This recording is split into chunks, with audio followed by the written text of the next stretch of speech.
going to get started here in just a minute. Just trying to make sure Mr. Maurizio has access.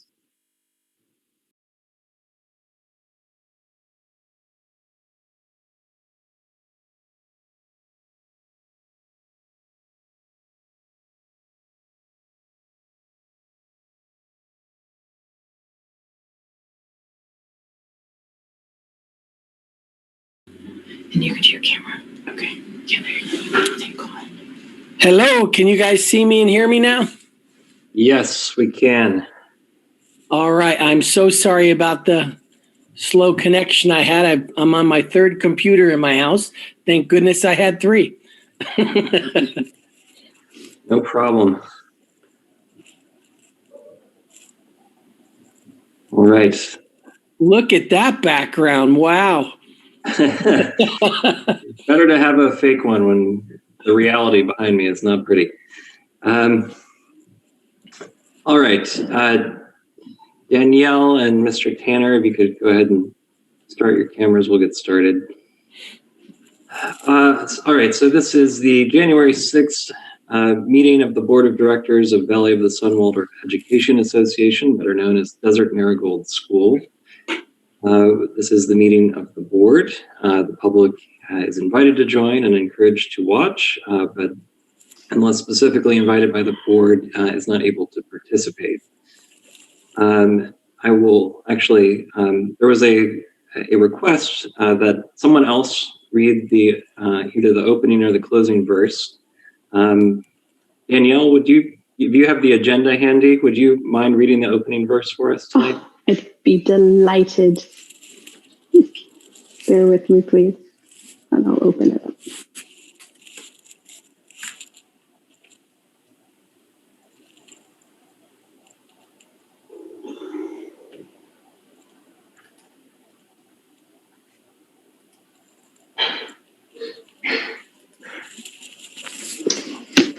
The true aim of education is to awaken real powers of perception and judgment in relation to life and living, for only such an awakening can lead to true freedom.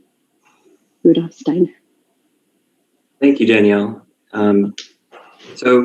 We are Board of Directors and a couple of our guests, Mr. Maurizio, the Executive Director, and Teresa Marzoff, the Interim Executive Director. I'm Gregory Schneider, the Board President. April, could you go next? April Sauer, Secretary and a parent at the school. Dan, go ahead. Dan Franks, Treasurer, and also a parent at the school. Thank you. Mr. Tanner? John Tanner, Board Member. Thank you. And Danielle? Danielle Martinez, Board Member. Thanks. Mr. Maurizio? Hello, Frank Maurizio, Executive Director. Thank you. And Teresa?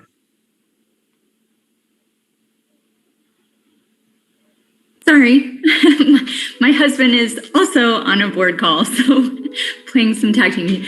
Teresa Marzoff, I guess still interim executive director. Executive director transitioning out. How about that? Yes. We'll talk more about that here in a few minutes. Sure. All right. So this evening we have several different topics we're going to run through. We're going to talk about some budget and finance issues. We'll talk about that transition between Frank and Teresa. And of course, we're going to talk about COVID-19 and the latest data on that and the impact on the school. We're also going to talk about a community-wide contemplation exercise that we've been thinking about for a while now. And now that Frank is on board, it's prime time to talk about that and actually take some steps to make it happen.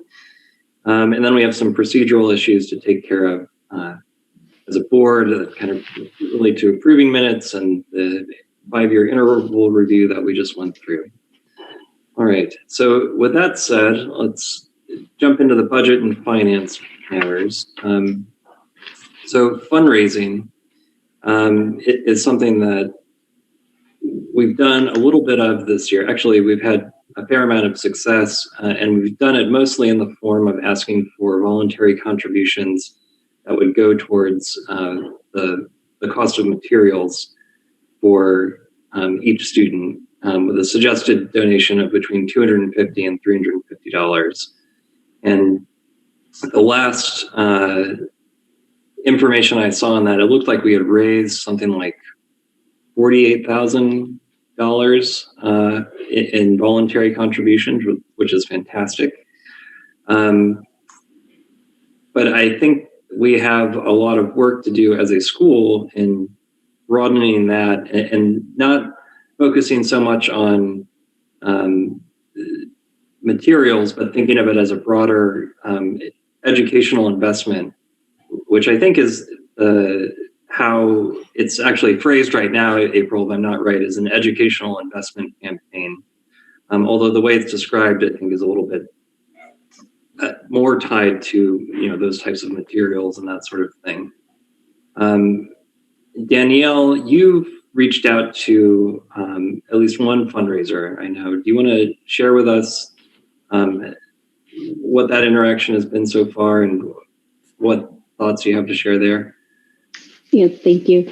I spoke with Melissa Sutton, who's from Kids Active Global, and that is her career. She helps nonprofits increasing fundraising, whether it's business acumen, doing an evaluation of costs, finding alternative funding, negotiating with vendors. She has some online events that have been going on during COVID for a lot of nonprofits and still very successful. So she had the option of comparing if that would match up with some of our values, as well as if it's a one-time event that all of our efforts are focused on, that she either leads or coaches us on and isn't a main integral part of it, or if it's ongoing events and what that might look like for us. And she wanted us to be on the same page with what our goals are and what we felt is our main area of focus. Is would it be a capital funding campaign or focus on tax credits? And she would offer her consultation at no charge, and then depending on how active her participation would be, what her billing would be, but she's very flexible and willing to negotiate and work out her fees as well if needed. And did she give a sense on how she does the fees? Is it a cut of what's raised, or is it a flat kind of charge based on her hours she puts in? Or so typically it's hourly, but she's done a variety of things to accommodate people's needs. So it sounds like depending on how much of a role she plays in, it could be worthwhile. Got it. Especially with the experienced community that we have, if there were just some key things that she could direct us or that we're not doing once we evaluate what's been successful for us or what direction we want to go, it could be just her consultation alone could be all that what we need to put us in the right direction also. And if memory serves, she has done quite a bit of fundraising for Keystone Montessori School. Mm-hmm. And that's where the contact came from. Mm-hmm. That's right. And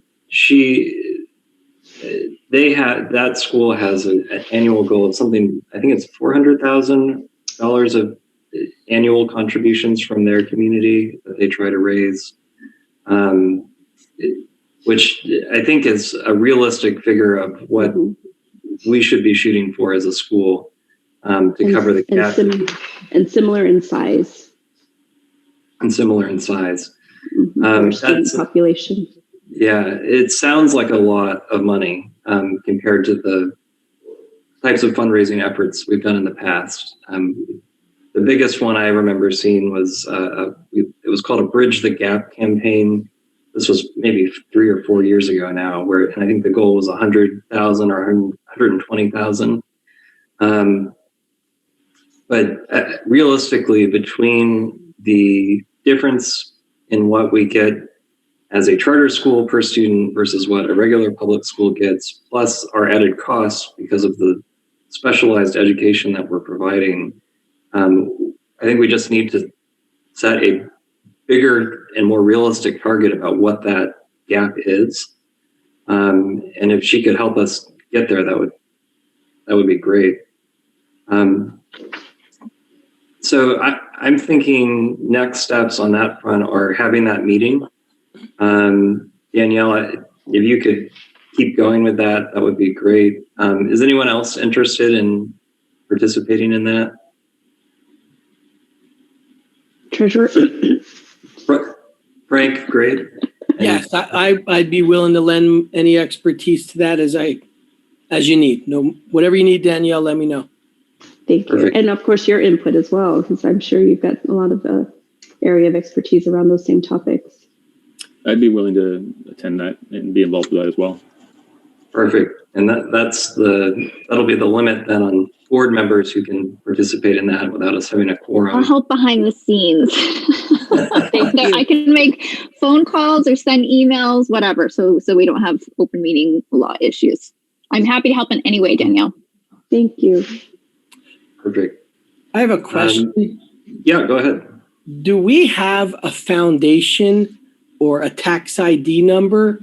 I have several of past contractors I've worked with on bond projects who now know I have a new gig, and they are willing to make just flat out donations to us for any capital needs. Yes, we have a tax ID, and we're already a nonprofit entity, 501c3. So it should be very easy from their perspective to make a donation directly to the school. And would Deb have that information handy so I can email it to my contacts? Yes, she should have that. And if she doesn't, I'll get it to you. So. Okay, excellent.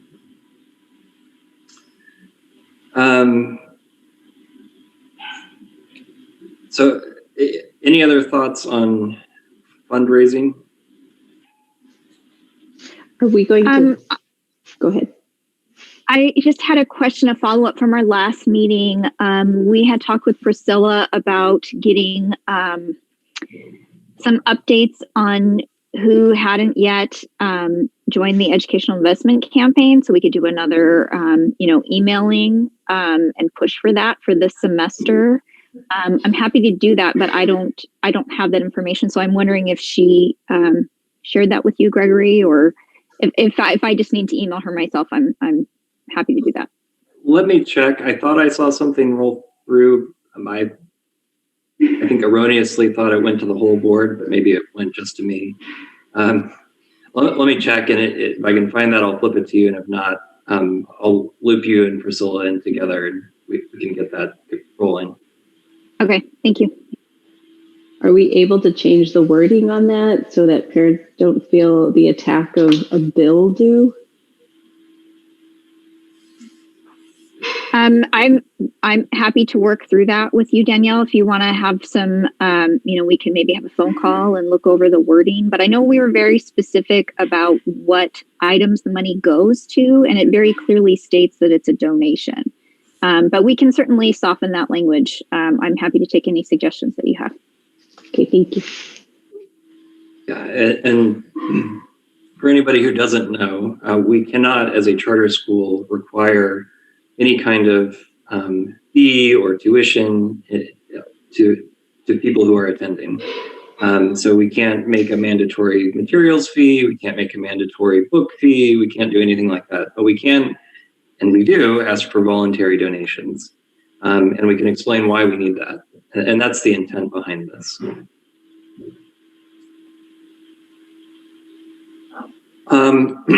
All right, well, unless there's anything else on fundraising, it sounds like we have some things to do there and can get that in motion.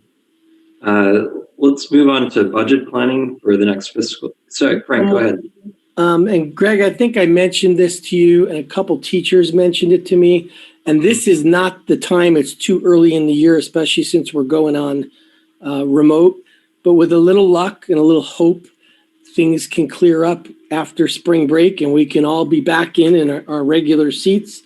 And some teachers approached me about possibly, I guess our kids used to have a store and sell t-shirts and tie-dye shirts and pencils and things that could be a constant fundraising effort. I guess the kids made the artwork themselves on the t-shirts, and they really took great pride in that. The tie-dye ones were a big hit, a couple teachers told me. And so in the future, obviously when we're remote, that probably isn't going to net us much money. But once we can have a big rollout with everyone coming back on, I'm hoping we might be able to look into trying that again. I think that would be fantastic. I mean, the students' artwork is one of the most impressive things about our school in many ways. And there are many impressive things, but that particularly stands out to people about what our students are doing. So we can monetize that a little bit and bring in some revenue to support all of the supplies that go into making that beautiful art. That would be great. Okay.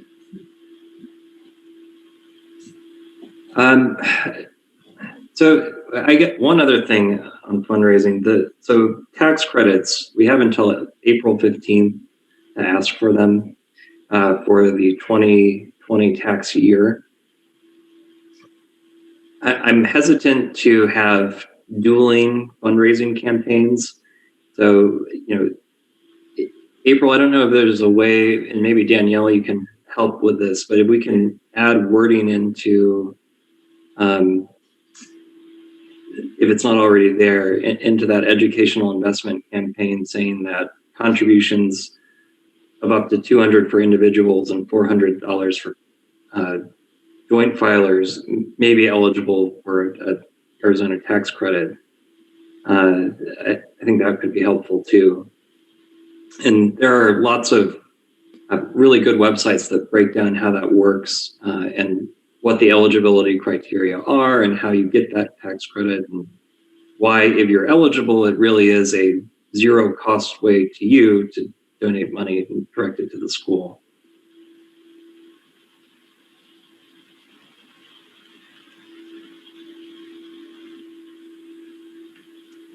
I will be the first to admit I am not well versed on tax credit, but I am happy to take any words you throw my way and add a picture and make it look pretty and post it on Parent Square or send out an email. But I would not trust me to create the wording for that or the language. Previously, I think we've just put out, what the previous board members had made, and that's certainly a great starting point. And then we can make that more specific if we need to. But yeah, seriously, whatever words you want to throw my way, I'm happy to make it look pretty and loosen up a bit. Yeah, and if we can work it into the educational investment campaign too, so it's ways to donate, and it's all one communication. I just don't want people to feel like there's a double ask. I think it will just make it confusing. Let me ask a question. It's been my experience that this is tax season now, and if we're gonna do tax credit request, this would be the month to do it.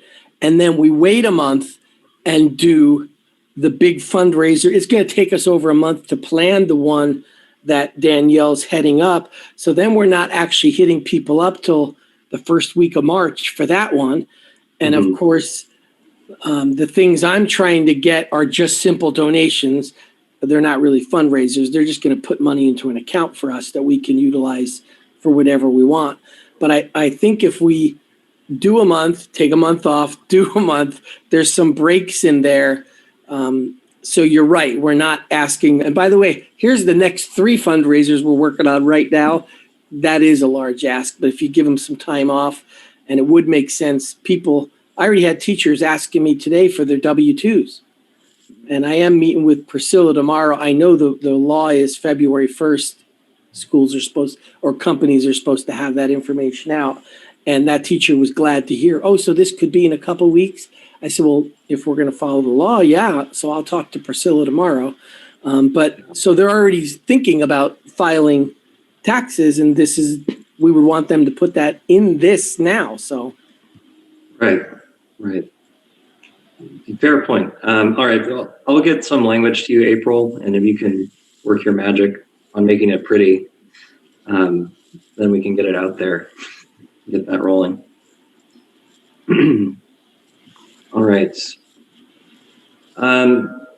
So this is very early comparatively to when we've started talking about this, but I want to start thinking about budget planning for the next fiscal year, which starts July 1 of this year and goes through June 30th of 2022.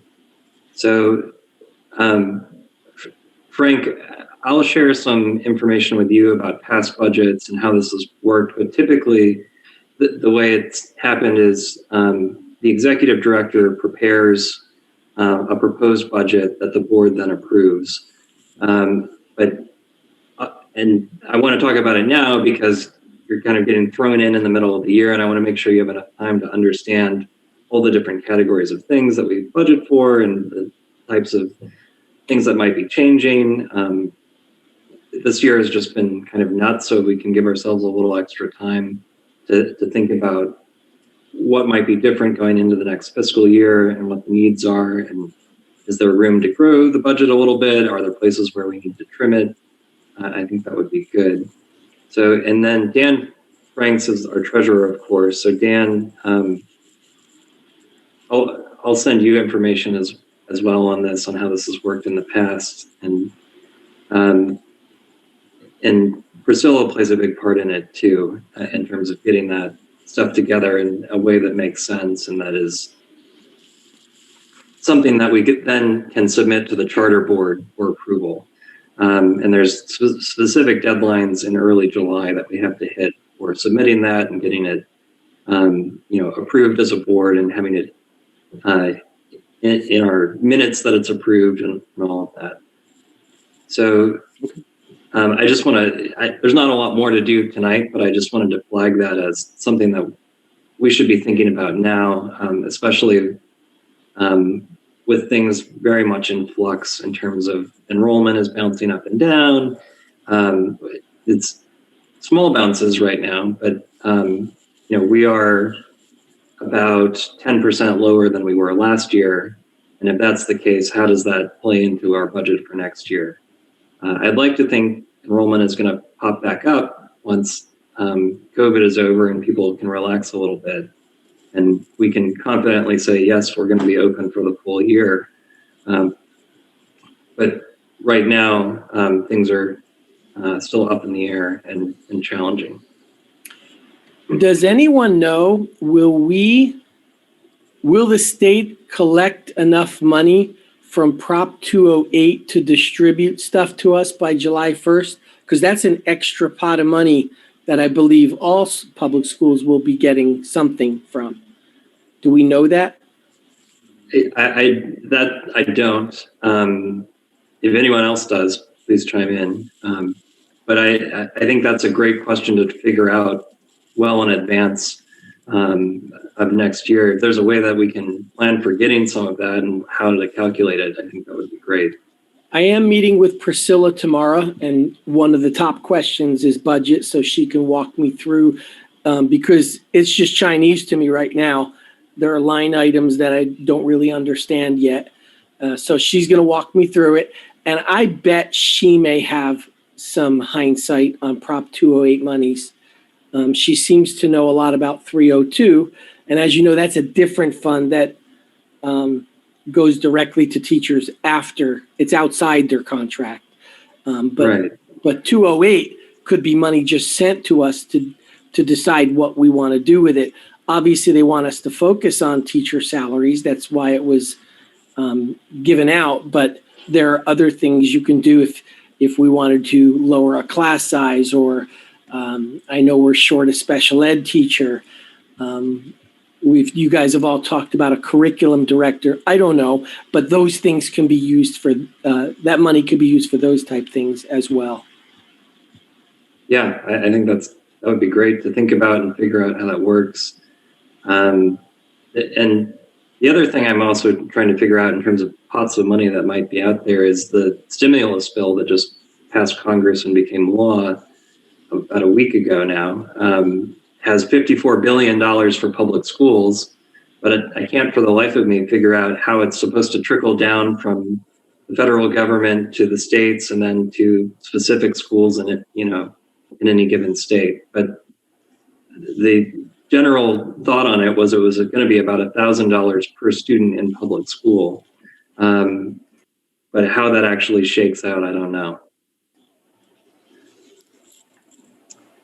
And I don't know that Priscilla would know that one. I might have to call someone at the AEA. The teacher associations are pretty tied to watching those type of funds. And I have a couple of names that I knew years ago that may be able to point me in the right direction. That'd be great. All right. Moving on to our enrollment update, then. So we are. Gregory, Yes, go ahead. I'm sorry. Before we go to that, so is that an official assignment that's being now made to Mr. Maurizio? And is Mr. Franks involved with that because he's the board treasurer? So is he providing oversight and assistance to Mr. Maurizio on that? How is that going to work? Because these are big issues for the school, and I don't want it to be left to the roll of the dice here. I want to have fantastic clarity on this moving forward. Yeah, well, and I apologize if I wasn't clear enough. Dan Franks, as the treasurer, is going to be heavily involved in that process, and will work with Priscilla and Frank Maurizio to develop that budget. And then, in March, April timeline, we'll start seeing, I think, early drafts of what that's going to look like. And then by the time we get to May, June, end of June, we'll have a much more final form of what that's going to look like, and have one that we would all then approve. The last two pieces that I talked about, Prop 208 and the stimulus money, I was just going to go on a fact-finding mission to find out what is coming, when is it coming, and then report back to all you guys. That's all I was going to do. I'll be researching that too. We can meet up. Okay, thank you. So that sounds like commitment that I'm hearing. Yes. So I thank you for both of you for that. Very much. Bet. And thank you for making sure that that's clear, because I agree with you. That is important, that everyone understands who's leading that charge. All right, so then on enrollment, we are basically stable from where we were last time we looked at this. We are sitting at 278.4 students. The preschool counting is a little funny, which gives us the 0.4. But then that is one more than what we were at last month. So it's a very slight improvement, but the good news is it's not a drop. And our average daily membership is sitting about the same at 252. We had budgeted on having 258. So we're about 6 below on the budgeted average daily membership. And as Priscilla explained to us last time, the payments that we get from the state are a combination of how many people we have enrolled and how often they're actually in attendance at school. So the more enrollment we have, the better, and the more of those people enrolled who show up every day, the better. It's the combination of those two things that determines how much money we get from the state every month. So our enrollment has been fairly steady the last few months. It's sitting right around that 277, 276, 278. But I believe what's been happening with attendance is that attendance has been more and more spotty. And I'm not sure if that's a result of COVID and people being extra cautious and staying home. I think that's probably what's fueling it. but we've seen over the last couple of months a significant drop in the payments from the state. They were sitting around 212, and then for December and January, the payments we got were about 170. In December, we had a nice bonus payment from the Enrollment Stability Grant from the state that added another 125,000 on top of that. But I think we need to start stressing, is there a way that we can keep attendance higher while making sure everyone is safe? And I don't know how it works administratively. If somebody says, I'm staying home from school, but I'm going to have my student, view online, can we still count that as they're present that day? Or does that count as an absence because they've chosen normally to be in person? No, I believe if they're logged on and they're present, the teacher should still be taking roll, and that counts as attendance. The issue is even the kids who are remote sometimes choose to not even log on. I see. That's actually a higher rate happening than when we were all in person. The amount of kids who don't come to school, there's more not logging on. Sometimes it's because they're a little older and mom and dad aren't there, so they just wake up an hour and a half later, or they get distracted and go do something else. But yes, that does count as attendance if the teacher is taking attendance. I don't know, I haven't had a chance to look at that yet. Are we accurate in taking attendance? That's a big deal. We want to stress that with them because some teachers don't understand that you really do get paid by how many days they come. Yeah. There's a lot of communication, I think, that we need to do with the parents too, especially parents who are supervising kids who are remote, to stress the importance of logging in and why that matters to us as a school. It's not just a convenience thing. It's not just we'd like it to happen. It actually affects our ability to continue providing this education. Teresa, is that something you think I could do as an email to remind parents, hey, mom and dad, this is a good idea to make sure your son or daughter logs on if they're in remote. You may not understand that affects our budget because the state funds us based on how many days a student is in attendance at school, and that means remote. Something like that, so they have a clearer picture. I can make that a very simple one-paragraph statement to parents if you like. I think it's worth communicating. I think one of the things we've started doing is really using it as an opportunity. Sorry, can you hear me okay? I just realized. Yeah. One of the things we started doing is, when it starts to we do warning letters as it becomes more severe. And with that, working with Tammy to really organize more of an engaging conversation to identify what may be driving attendance issues, and instead using that as an opportunity to, do it like, our obligation and make sure that the child's okay, or maybe something's going on at home. So we talked about it with the LDC as well. So that's something that we've kind of maybe leaned into a little bit differently just recently to understand what's going on, because there are so many outside things going on all around us. Today was, in particular, I think it's just kind of a crazy time. So more as part of the child find, just making sure we're keeping a pulse on what's going on with kids and why they're not coming. But I do know that a lot of energy, time on the teacher's part, as well as Tammy and Crystal, is spent on making sure that attendance is accurate. Folks dropping off remotely just kind of dropping off throughout periods of the day has been an issue. So it seems to be more to what Frank had said. It is definitely more attributed to the remote learners. Got it.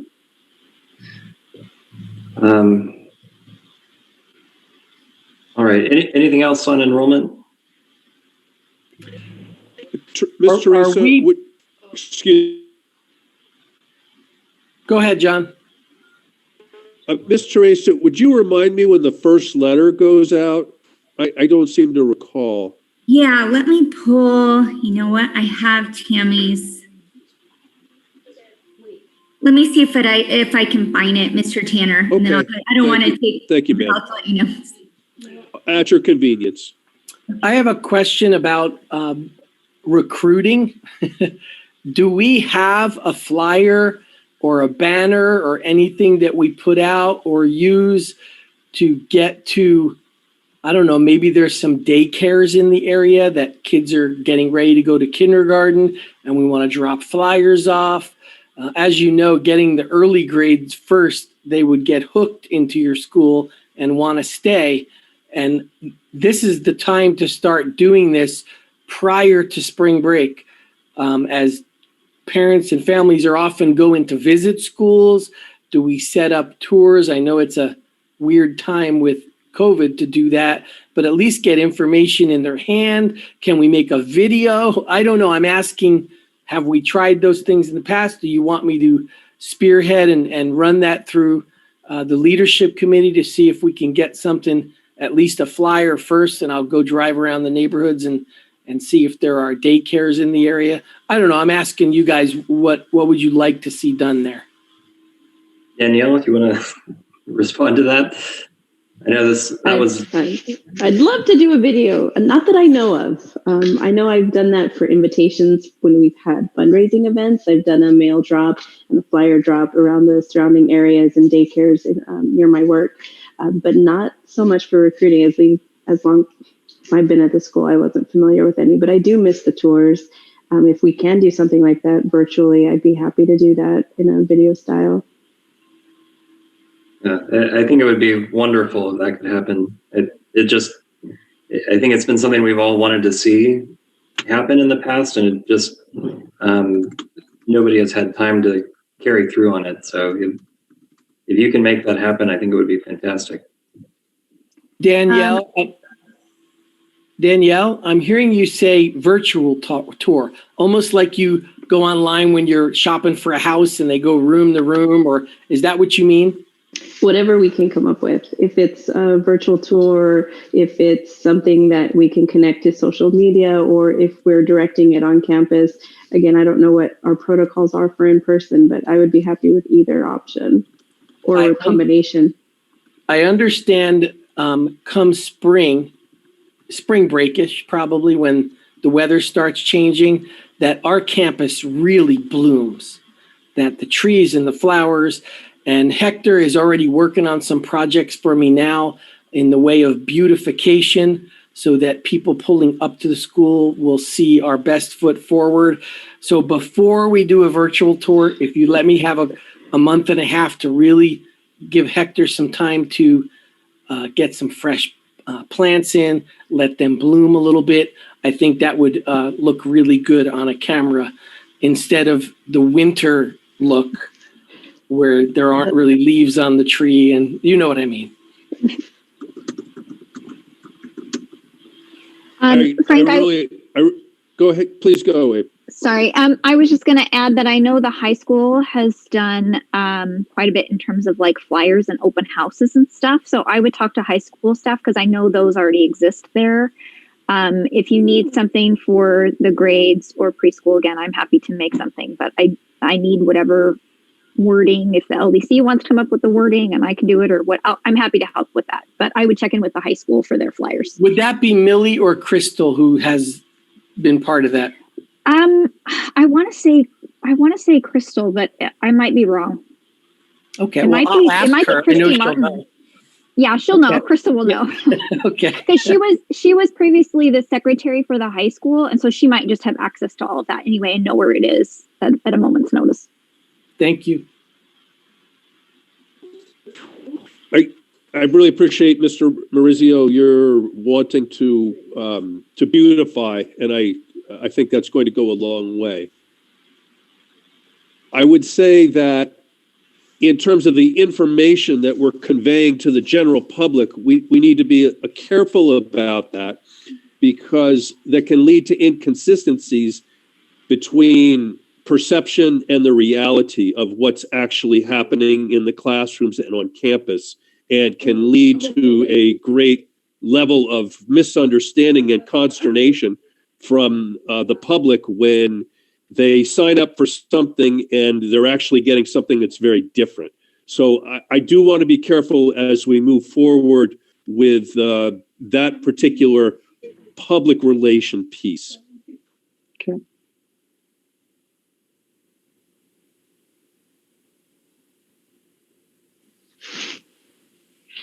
All right. Well, I look forward to seeing what you come up with and seeing those things go out. I think that will be a tremendous benefit to the school. What are you guys hoping for? Are you hoping for maybe a 30 student increase? Are you hoping to get back to the 300 number? You know, these things happen in small steps. You're not going to get 100 kids in one summer. But do you have a number in mind or a goal? Great question. 60? Go ahead. I can answer that question. I think all the grades classes need to be at cap, and I think that all of the kindergarten classes need to be at cap. I would be looking to double the size of the high school. They have 45 approximately now. I think they could handle 90. That would be my personal goal. I agree. John, what is a cap for a class, for a grades class? It can vary. So 1 through 3, it's 31 or 32. Once you start hitting the 4th grade, it tends to pare down to 28 or 29. From that point, it's generally 28. So 6, 7, or 6, 7, 8 are generally 20, 28. Sometimes, and that's a thing from the fire marshal. There's only a certain amount we can have in the rooms of that size. Have you ever had a Yes, sir. situation where you had to have 2 second grade teachers or 2 We've fourth never grade double tracked. No, sir. and you don't want to do that? It's I don't know not if we're that we ready. don't want to do it. It's just once you start it, you kind of can't stop it. And we have a lot of property, but we don't have the building space It's true. to house that. Most of the classes, I've been over cap since 1st grade. I've had 32 or 33 in my class. I have 28 now. I'm at cap. There's space for one more. I'm willing to go to 29, but that's all I can manage. If the room is big enough, I'd take 50, but you don't have a room big enough for me. I understand that. Okay. And just for perspective on where we are now, the kindergarten collectively has 35. 1st grade has 25. 2nd grade has 32. 3rd grade has 20. 4th grade has 28. 5th grade has 22. 6th grade has 28. 7th grade has 25, and 8th grade has 12 students. And then, like Mr. Tanner said, the high school is at 43 students right now. Are you reading that, or did you have that committed to memory? I'm reading that. If you haven't seen the enrollment graph, let me send you this link. Okay. I wish I were that good, but no. Gregory's really skilled. So kindergarten has 2 teachers then. 2 classrooms. Okay. Two charter classrooms, yes, sir. But they'll squeeze into 1 1st grade next year.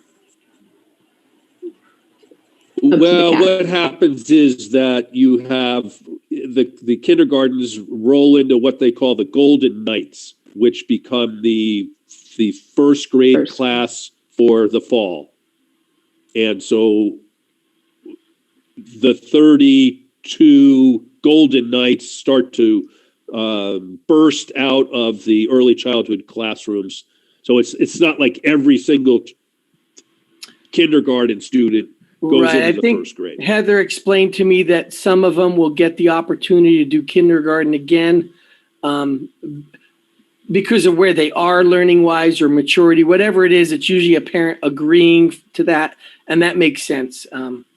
I get that.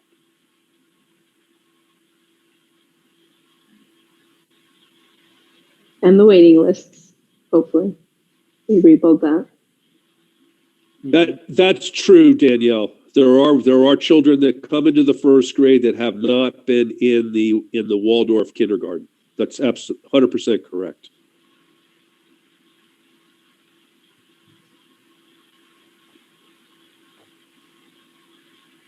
So, I mean, there's definitely room to hit those gaps without, at least in K through 8, without it being an extreme stretch of the goal. I think if you took them all to cap next year, that was our goal for K through 8. That's probably 30 kids or so. And if we could add 15 or 20 more to the high school, all the better. And, as for next year. And then if we can build on that and build on the high school for 22 to 23, that would be even better, and maintain K through 8 at CAP. I think we'd be doing very well. Do we typically have the same amount of 8th graders who are becoming 9th graders go in and that many seniors graduate? Is it almost like a wash? There are wild variations from year to year. Okay. Yeah. And I think Mr. the Franks, average- I didn't hear from you, Mr. Franks. Were you going to give a number as well? I agreed with John's assessment, Okay. doubling the high school numbers and running everything else at CAP. Okay. Based on the enrollment, is there a breakdown of how many have chosen remote and how many are in person? Well, Teresa and I were going to talk about this tomorrow because there's a little bit of confusion. Basically, everyone's going on remote unless you're in that special ed category or a category of that safety clause that if both parents work, a kid can come to school. First semester, I understand we were at 28, and today's count was 43, which seems high. 43 for in-person? Correct. And so Teresa and I are going to talk about that tomorrow. We're not understanding how it got that high because the issue is getting the coverage to supervise those students without taking a classroom teacher because they're teaching remote. And so there's some challenges there that we need to discuss. Correct, Teresa? Correct. Usually when we were remote before, it was between 25 and 30 on-site support services and special education children. So it's jumped. That's a huge jump.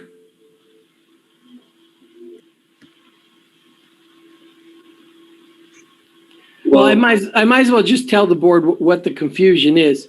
There's Yeah. some parents who believe that having your kid come to the on-site program means you're going to be in the room with your second grade teacher and they're going to be giving you classroom instruction. I was told that that is not the plan, that these will be aides or even substitutes who are supervising the kid while they're online and their teacher is in another room. That was my understanding. But That's there my understanding too. seems to be some confusion with staff who think I'm just going to have 8 of my 25 kids come to my classroom and I'll teach online and teach them in person. And I didn't believe that was the plan, but that's the information I've been getting. Deb Paolo has been in the middle of this, kind of giving me, Frank, did you know this was going on? And I did not. Obviously, I've been here 3 days. And so I saw an email with Teresa who was like, well, that's not how we did it last time. So we're planning on talking about that tomorrow. Does the teacher have a choice? Can they make that decision? Well, I believe the teacher would like to do that. In the 2 cases I'm aware of, my concern is because they're also trying to choose who gets to come to the class. And I would hate for the public to believe that those choices were made.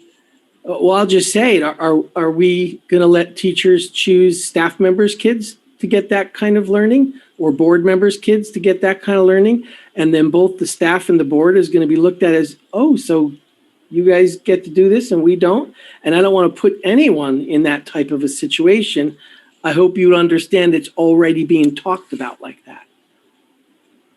These specifics were laid out in the ADE document. It was something like 43 pages when the beginning of all of this happened. It's like roadmap to something. I'm sure we have it on our drive or on the ADE website, but it's very specific about who can receive on-site support services and how they will receive them. And there was even a bit in there about you don't even have to do this at your school. You can contract other businesses. So like if a Boys and Girls Club is offering those services, you can contract with them and send your on-site service students to that facility or something of that sort. But it's all very specific and clear. And I think we have our own documentation on that as well in some of our different COVID related documents that Christy had put together. It feels like years ago now, but I know that I've read through all of that over and over and over again, but it's just a big mush of information, but we have those specifics. Here's an example of what Deb explained to me today. The number is 43 for onsite if the parent can be assured the student is sitting with their current teacher in their class.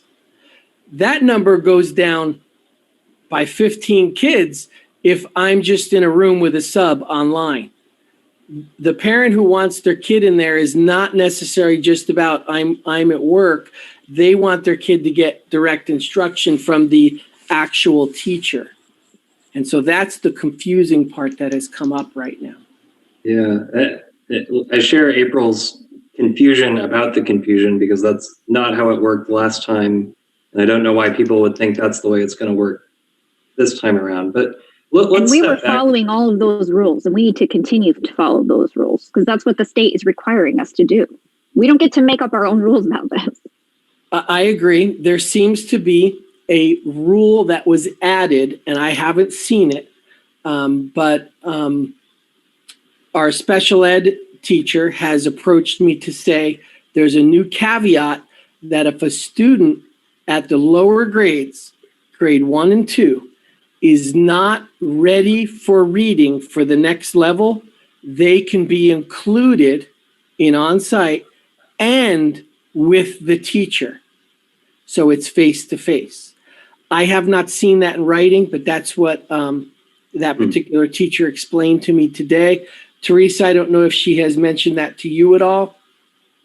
No, I know we briefly talked about special education being a caveat during the LDC meeting, but I've never heard the reading requirement or condition. This was brought to my attention today, and I don't think anyone is questioning the special ed component at all. This new reading rule that she says is there, I haven't seen it. I need to go hunt for it. But she's saying that is being allowed now. So I don't know. I will say this. Please don't think our teachers are doing anything but being big-hearted in this situation. They are trying to be as helpful as they can. They are so generous to say, even though it is going to be twice as hard to teach kids online while 4 kids are sitting in front of you, they are willing to do it. It is a great intention on their part. I want to make sure you know that. And did something change to be a rule versus a suggested guideline? I'm unaware of that. Again, one of our teachers pointed it out to me today, and I didn't have time to go look it up. And she didn't offer that she had it printed out to hand to me, so I just need to take the time and investigate that. Yeah, there are a couple sources of authority. Oh, sorry, go ahead, Teresa. The couple sources of authority there. So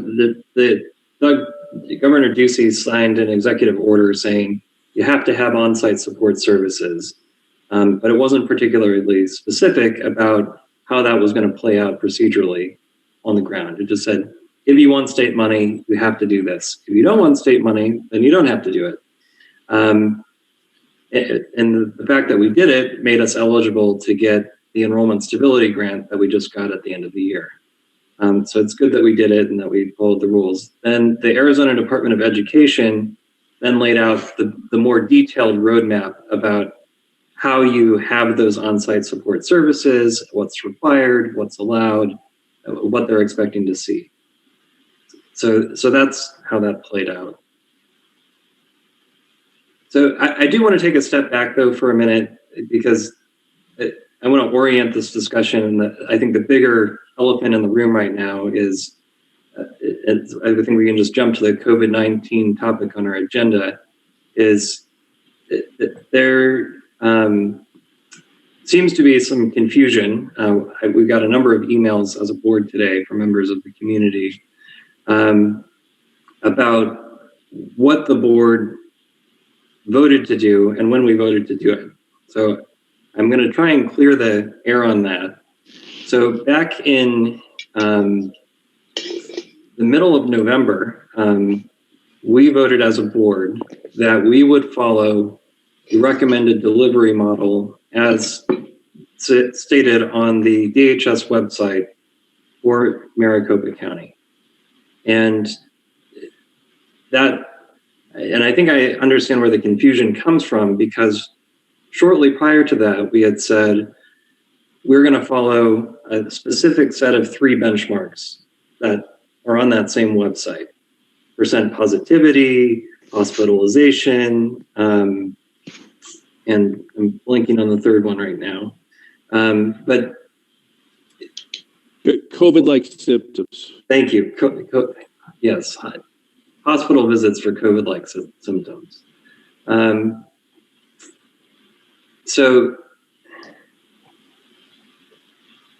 after we said, okay, we're going to follow those 3 very specific benchmarks, that said that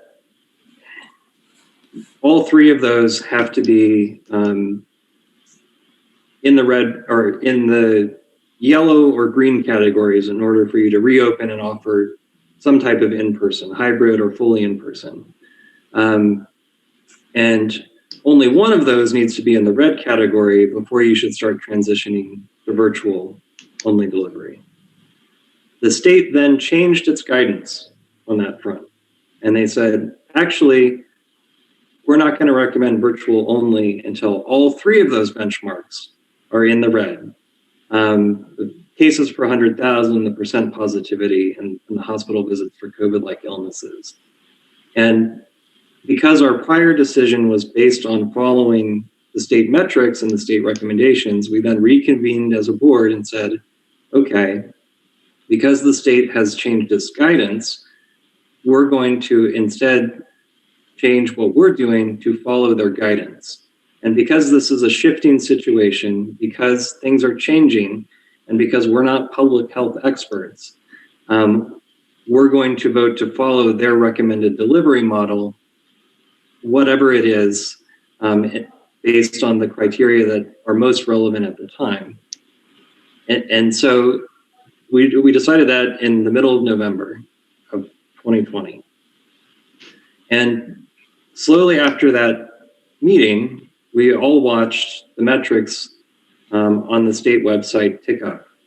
And right before winter break, we had our first week where all 3 of them were in the red.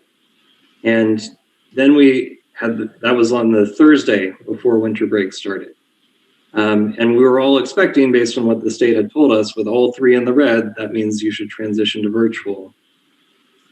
So we were all expecting the state's website to then say recommended delivery model virtual. But it didn't on that first week. It still said recommended delivery model hybrid. So we didn't know what exactly to do because it seemed like the state was contradicting itself. So we decided, in order to give everyone a break, that we would reconvene with hybrid learning for this first week of January and see where things stood. Well, as we all know now, Arizona is the world leader in COVID case positivity and rates and hospitalization, and it's terrible. Our numbers are off the chart as a state. So not surprisingly, all three benchmarks on the state's website are, still in the red as of today. And let me just share my screen because it'll be easier. So this is all of Arizona, and this is Maricopa County. So this is where we are today for Maricopa County. So that's how we got to today. And that's why the administration, Frank and Teresa, have been moving to transition to virtual learning starting on Monday, January 11th. Now, I recognize that there is a strong feeling from many people.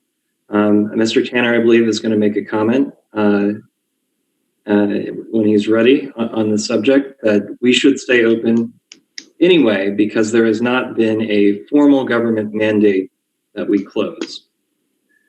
I hear you, and I agree with you that it's heartbreaking that we're in this situation and that what is around us, the storm that we're in, is still ongoing.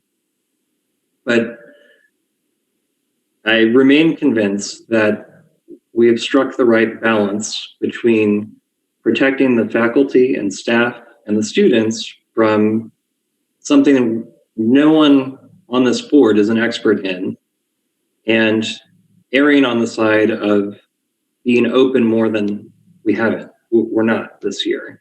It looks like the percent positivity may be starting to dip down a little bit. We'll see if that holds. It looks like the hospital visits for COVID-like illnesses may be plateauing. I hope that's the case, and then it starts to go down. The cases per 100,000 individuals is still very high. I hope it comes down rapidly. But we as a board have to make tough decisions that are not popular with everybody. But we have to take into consideration all the key stakeholders. And it's not with any kind of zeal. I'm not looking to close the school. I would like to reopen it as soon as possible. But we have to acknowledge that there's a real risk to teachers who are not, and staff and faculty who are not protected from a deadly disease. There is a real risk to students who may catch this while they're at school, and their families. There's not, now I acknowledge there is not a tremendous amount of evidence, either in our school or nationally, of high rates of transmission in the school setting. Nevertheless, we are not public health experts, and both the Maricopa County School Superintendent, Kathy Hoffman, and the Arizona Department of Health Services are both right now saying things are out of control. We should be virtual only right now. And in that context, I think we need to listen to them. I think that's the responsible thing to do. So I'm not looking to reopen this decision that we already made a month and a half ago. But I think it's important to place it in the right context of how we got to where we are today. Now, that said, I think things can change and they can change rapidly.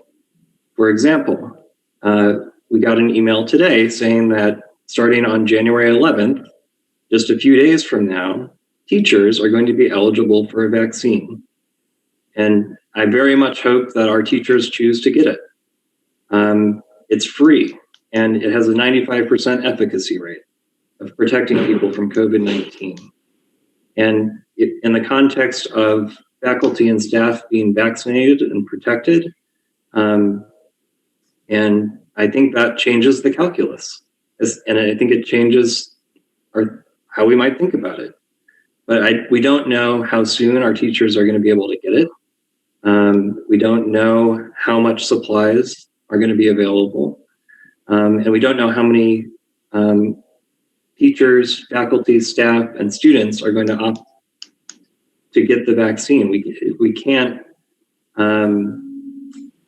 well, some articles say that we could mandate it for our employees, but it's tricky.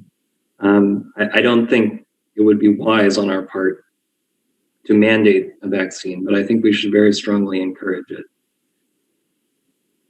So in the context of that shifting background, I think the calculus can change very quickly in a relatively short period of time. And at the same time, as hopefully these benchmarks are going down, I would not be surprised if DHS says 2 or 3 weeks from now, okay, teachers have been eligible to get vaccinated for several weeks now. The rates are going down. Schools, we're going to change our metrics again, and we're going to recommend hybrid at least at a higher threshold in that context. But we're not there yet. We have to look at the reality in front of us today. So I think that's where we are and how we got here. And I understand that there are dissenting opinions, there are differing opinions. Mr. Tanner, I want to give you an opportunity to speak because you emailed me separately and asked if you'd like to say something. That you're more than welcome to do it.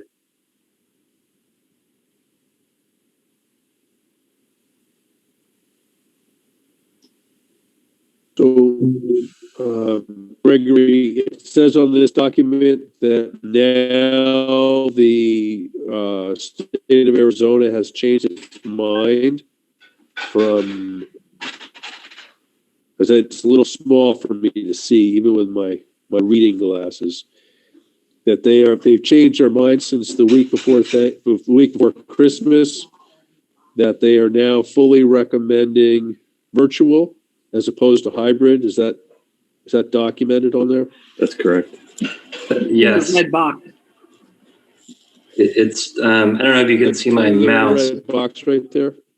In the upper right of the screen, it says recommended delivery. Yeah, there you go. Okay, Virtual. thank you. Yep.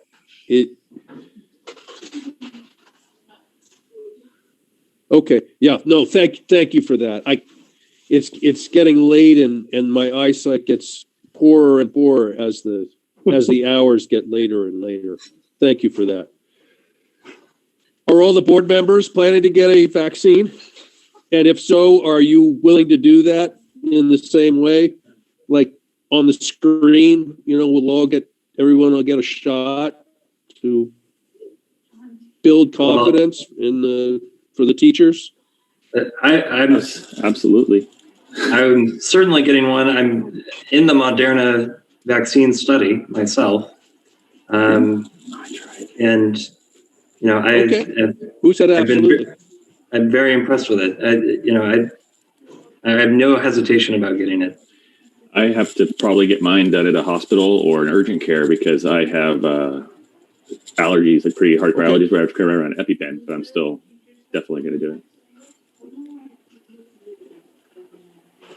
Hey, Gregory, you sent me that Evite to a a webinar on the information about the vaccine. Okay. And Yes. I am going to try and do that tomorrow or Thursday, one of the two webinars. But I went ahead and forwarded to the staff because they were asking me questions that it certainly sounded like they wanted information. They weren't totally informed about the vaccine. And so I thought if they had a chance to attend a webinar, because it's for free, it's just information, that they should do that and seek the information for themselves rather than people like us telling everyone you need to do this. It's always best if people just choose to do things like this on their own and you don't have to make mandates. And so I thought giving them that information might be helpful to them making a decision. I hope you don't mind I forwarded on. No, I'm glad you did. I'll be attending as well tomorrow.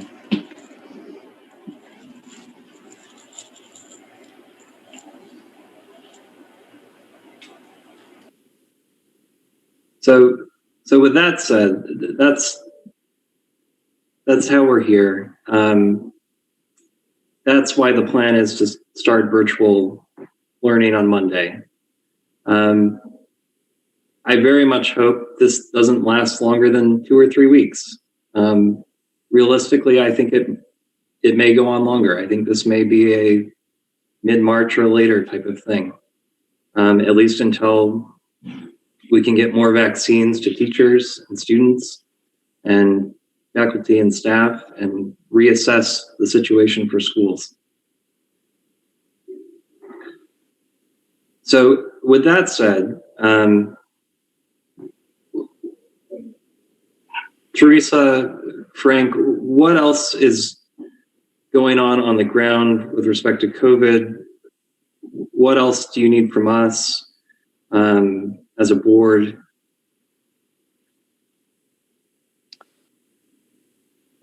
Well, I think the tough decision's been made. The fact that Monday we're going remote. There's some little details that Teresa and I need to work out about the on-site program and who's in person and for what reason. But I'm not seeing something that can't be taken care of. We just need to make a call one way or the other. We had a couple of, we had a teacher come down with it and she had 2 kids. And so her kids stayed home with her today. And that teacher exposed some other teachers who are now in a 10-day quarantine. But I understand even since this started in February or March of last year, our numbers are pretty low as to how many people, kids or adults, have had it. Am I right in saying that, John?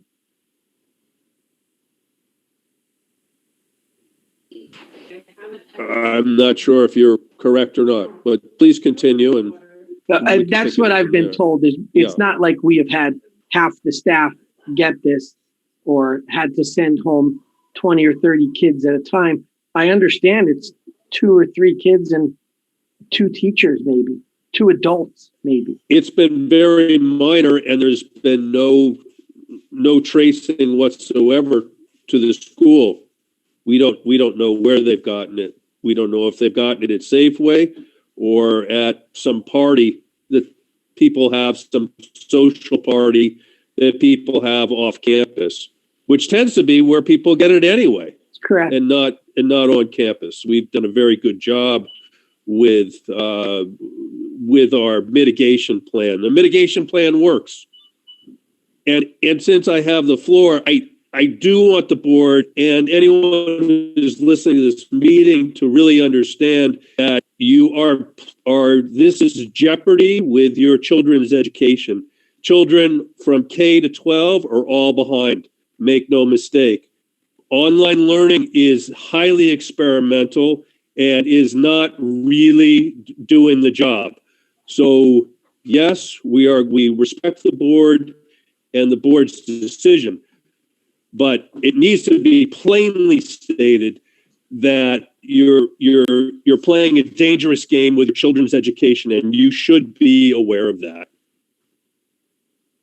Well, I would support what John says, that there is research and facts that thank goodness for teachers, we're finding out how important we are face to face. But the other side of the coin is there is research and facts that this is a deadly disease. And which choice is right and wrong? As we see, America is split right down the middle, you guys. Yeah, that's about right, Frank. I agree with you. But I think more people die from the flu than from COVID-19. So, I mean, it's a debate. But I completely respect what's going on and tend to plan to follow the law as stated by the county of Maricopa in the state of Arizona. Just a quick stat: more people have died from COVID-19 this year than have died from the flu in the last decade. I'd like to see the research on that. Sure, I'd be happy to send Sure, it to you. that'd be great. Cool. Teresa, I didn't mean to leave you out. Is there anything you'd like to add? Because you were such a big proponent of planning this mitigation. I'm just coming in at the end, but if there's something you'd like to add, I think that everyone should hear what you have to say. No, I don't think so. You know, definitely my concern initially was I know it's a tough,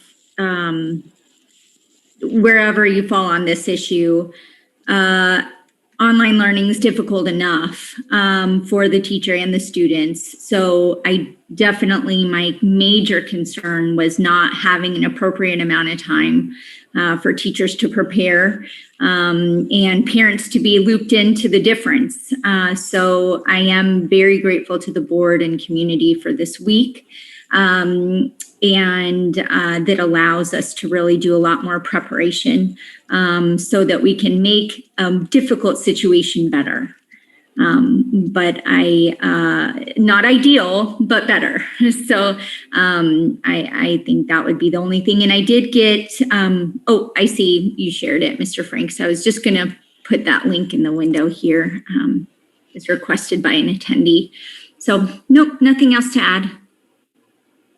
I would add this one piece. I sent the message home to parents about Monday, and within minutes, a handful of parents emailed back, thank you, thank you, thank you. Please let the board know we appreciate this. The health and safety of our kids need to come first. Just messages like that. And there was at least 4 or 5 of those, and that was at 4:30. I haven't checked it since. I don't know if others have sent it. Or if anyone would respond the opposite way. You knuckleheads, what's your deal? I haven't seen that yet, so. Yeah, We're I know we up there today. as a board got messages on both sides. So it's you cannot decide without dividing. That's leadership. So you're never going to get unanimous agreement on anything. But if I learned anything watching the news today, it's that real leadership is making a hard choice and doing the right thing and acknowledging reality and sticking with it. So, yeah, that was not fun to come home to and watch the news tonight. I was sick to my stomach. yeah. All right. Well, why don't, unless there's more on this topic, why don't we move back up on our agenda to updates from Mr. Maurizio and Ms. Marzoff about what else is going on at the school and how the transition is going between the two of you, and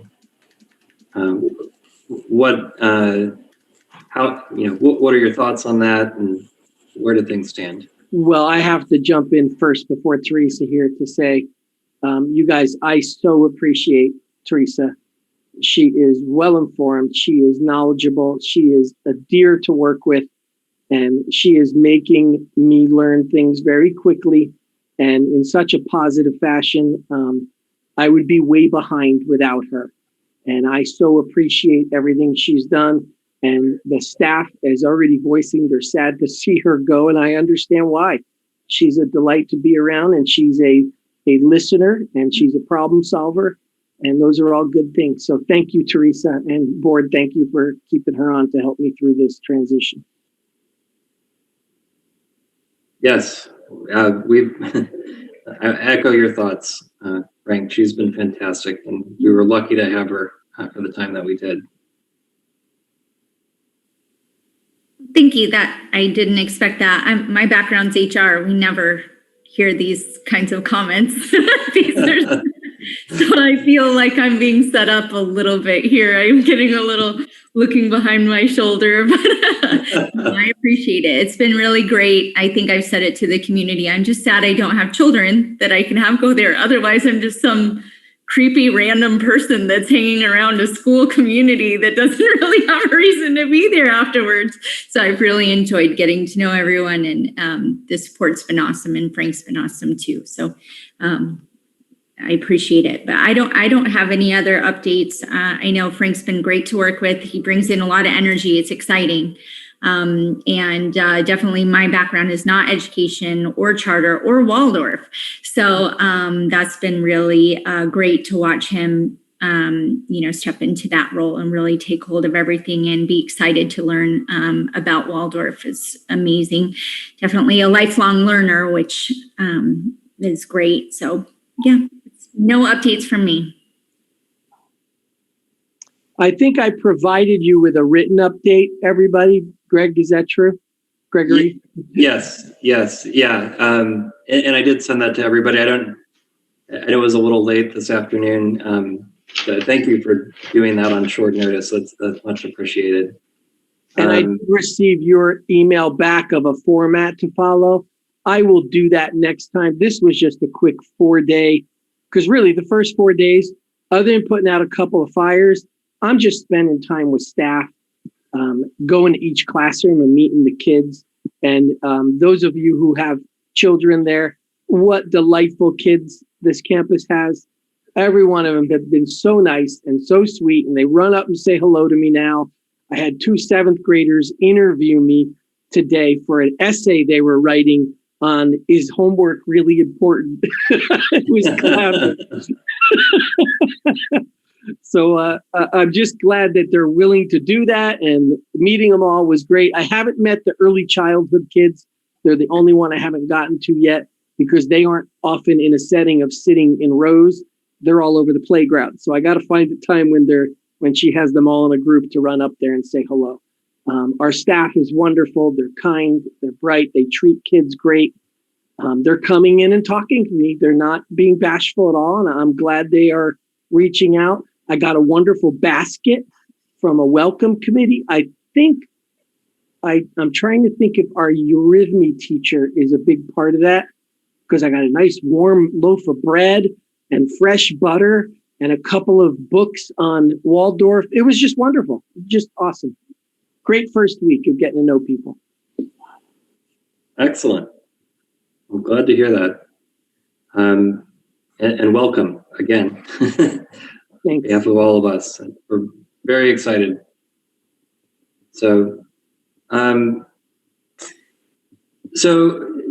let's talk a little bit about the transition between you and Teresa. And you've only, like you said, been on the job for 4 days, and I assume you'd like to have the benefit of having Teresa around for a little while longer. And I'm not trying to put anybody on the spot here, but just wondering, how, is there anything else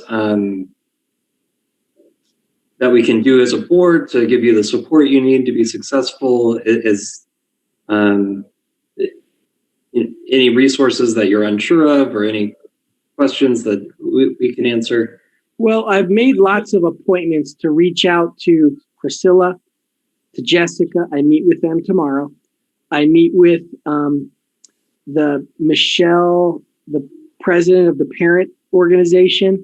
We had some confusion last night. Was their online meeting, their Zoom meeting? I thought it was tomorrow night, but I am meeting with them next Monday, the 2 parent leaders.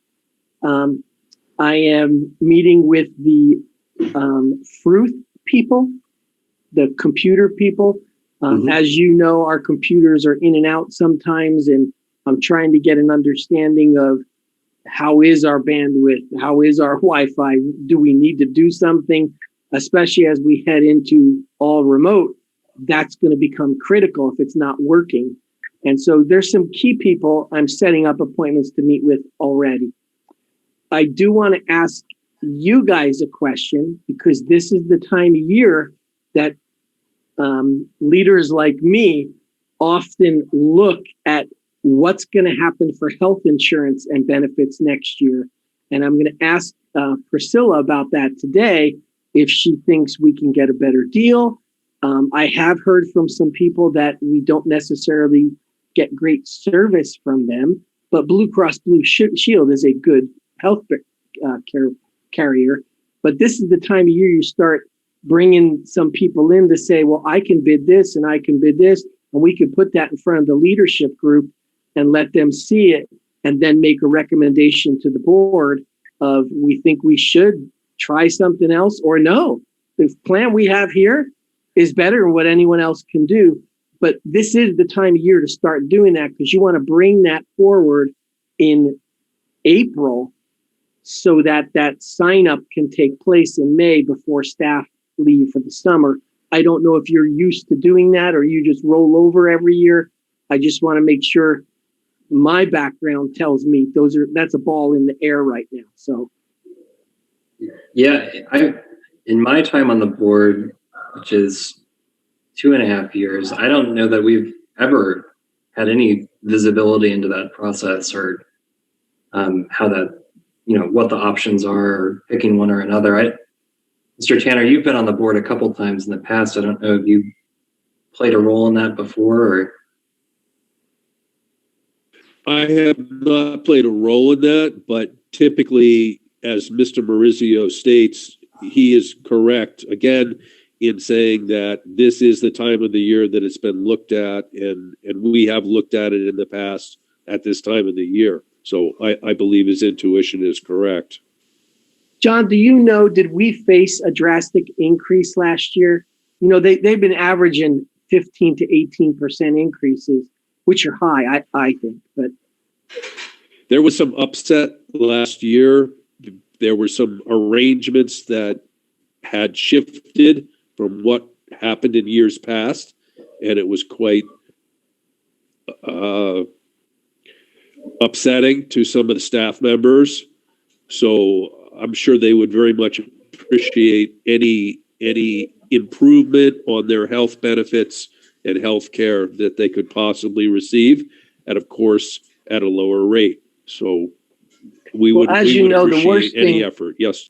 The worst thing that can happen is we don't have a plan and they increase by 18%, and that comes right out of our current budget, and that can really kill you. 18% is a lot of money. And so I always like the idea of is at least looking at some things and at some plans. I'll talk to Priscilla tomorrow, because I think you actually have to present a formal bid process. I don't know, because this is a smaller district. Maybe we don't, but Priscilla will know the rules on that for charter. Yeah, I suspect you do. I know that there is a specific public bid process that you're supposed to follow, even as a charter school. And maybe some of you know the answer to this. We have a kindergarten teacher whose husband got very ill, and she's out right now. And the question is being asked, and I believe we have a program that we can donate sick days to her when she gets low, but someone wasn't sure if sick days carry over for people. Do any of you know the answer to that? I know vacation doesn't, but many districts allow sick days to carry over in case someone has to go on maternity or things like that. Do you guys know the answer to that? I just don't know. It's common for it to carry over. Like sick days carry over a lot in a lot of organizations, but you can't cash them out when you leave. Correct. But it's there in case you face an illness or, right. And I'm sure Priscilla will know that answer tomorrow because she has the documentation on all that. But I was just checking to see if you guys knew that. With the Arizona sick time law, we have to carry over a certain amount. I think it's 24 hours. If they have 24 hours, I think we have to let folks carry over.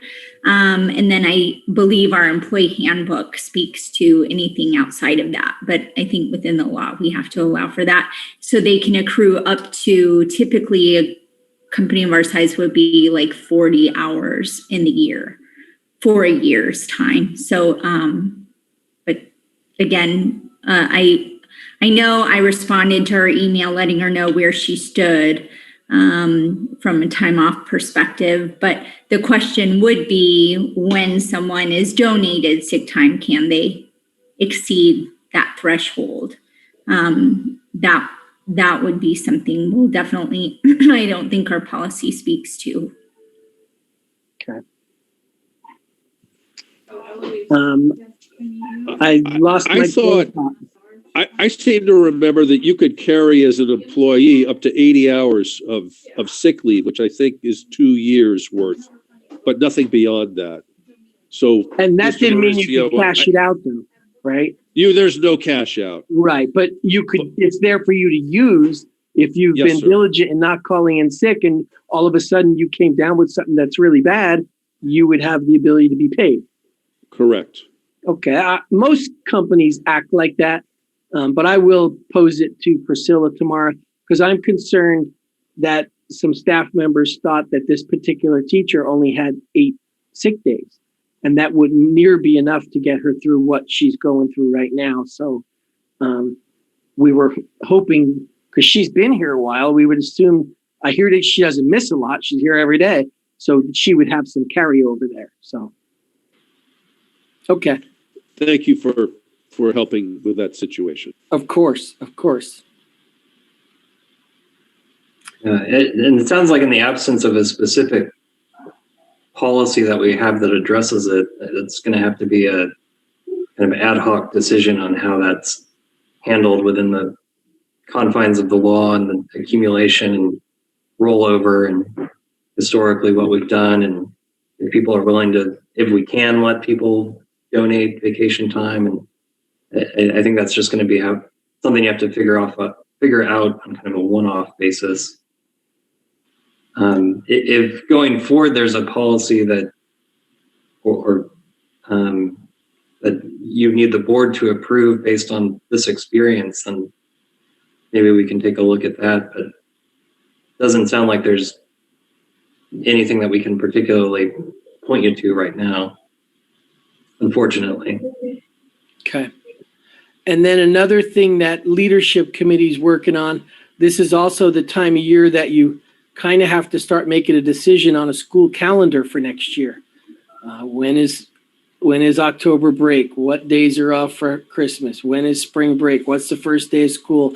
And I think, John, we talked about that you have two calendars to present or let the board look at. Am I right in saying that? You are correct in saying that. I think we'd like to have it a little more organized before it went to the board than 2 calendars that haven't been coordinated.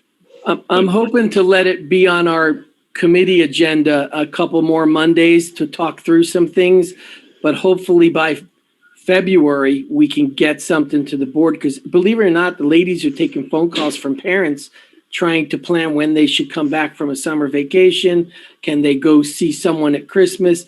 They're already asking, so we kind of need to get that lined up. Yeah, and it'd be great if we could do that soon and then get it posted in a summary format on the website so that you can see that list of dates in one place. I don't think we have that right now on the website, or do we? I'm not sure if that came up as part of It's the in a interval calendar review. form. It's in a calendar form. Right, but not a one-page summary where you don't have to click through every month to piece it together. Yeah, I've only seen the calendar. No, we do. That It's existed at, a calendar, but it's a PDF of like the academic calendar for 2020-21. Crystal was working on getting that onto the website yesterday. And so we were waiting on the MLK Junior holiday to be reflected, updated with the state. We just reviewed it with LDC on Monday. Everyone has okayed this thing. So we finally put it out so there would be no confusion, but it should be on the website now. Okay. Great. Well, good. And we'll have next year's in short order too, it sounds like, relatively. What about contracts? Are we in a time of year that we should be talking about contracts for next year? Typically, I'm used to this is the time you start making decisions of who's someone we want to hire back. Do we know of openings that should be posted? Have evaluations been looked at? I don't know if Teresa has seen evaluations. I obviously haven't seen any in 4 days, but those are key to look at as well. And I just don't know where we are on that, if we've even begun that process.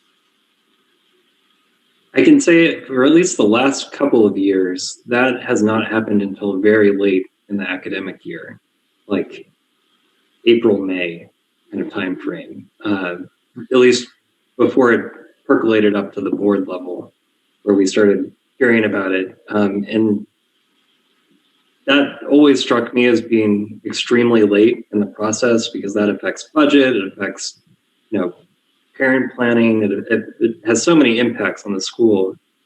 If there's and I don't know where the status of reviews are and all of that, but if there's a way that we can push that to sooner in the year, or in the spring semester anyway, so that it's easier to do the budget and it's easier for parents to know and it's easier for teachers to know, I think that would all be good news. Well, one of the things that are forcing districts to start giving contracts earlier is the amount of people jumping districts because somebody else announces we're giving a 5% raise. Well, a lot of teachers believe that's really important and that's the main reason I would move. Not all. Some people are very happy where they are, but you tend to lose some staff to districts that are giving money away. I shouldn't say it like that are given increases. And so a lot of districts have moved their contract time up so they can get those people to return a signed contract, which really binds them to you unless they want to break their contract. And that's never good for a teacher to do. So it's kind of a shell game districts play to especially keep the really good teachers that they don't want being enticed to go somewhere else. So that's something you guys have to discuss of, okay, maybe February's too early, but May's too late. Can we think of something in the middle that would give them confidence that, yes, I have a job. I don't need to go looking for one. Yeah, well, and our school has a kind of a unique reason in the Valley for why we would want to do that early, which is that we hope to have the grades teachers at least carry through 1st through 8th grade. And if starting this process earlier could give us greater assurance that, we're going to have the same teacher carrying on that same class, I think that would be great. There's been a few classes that have struggled with getting the same teacher to continue. And if we can solve that by getting the continuity in place earlier in the year prior, I think that would be way better. I think the only deadline we're up against is it still is state law that if you are not going to rehire a teacher, you must tell them by April 15th. So if we're going to release someone, that's kind of a drop dead date. Otherwise, we got to keep them. And that's just according to the state law on contract. So I wasn't aware of that. And I don't think it's different for charter. April, you taught in a non-charter. Do you think it's different for charter?